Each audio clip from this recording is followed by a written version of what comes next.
خیلی خوش اومدید.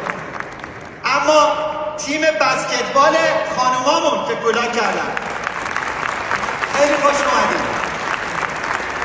اصلا به دلتون بد را ندین، اون یه اتفاقی می تموم شد رفت. با اقتدار ایشالا عنوان اولی مال شماست. تیم هندبال استقلال کازرون، خیلی خوش اومدید. شانشین دوستانشون. تیم هندبال بانوان استقلال، سرکار خانم معتمدی و دوستان دیگر، خیلی خوش اومدید. خیلی خوش اومدید. انشالله گروه اولی به نام شما هم بخوره. اما تیم فوتبال بانوانمون،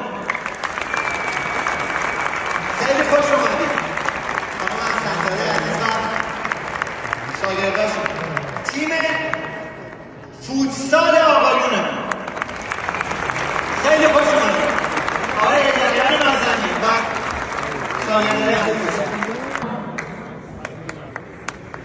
به افتخارشون بله. تیم فوتسال بانوانمون، خانم یاری و شاگرداشون، خیلی خوش اومدید. خیلی خوش اومدید. از زنم به نمایندگی. تیم والیبال ساحلی مشهد، آقای نوروزیان و زنگرویان و آقای نوروزی و بقیه دوستان، خیلی خوش اومدید. خیلی خوش اومدید. تیم دیگه موند والیبال گنبد، تیم والیبال استقلال گنبد،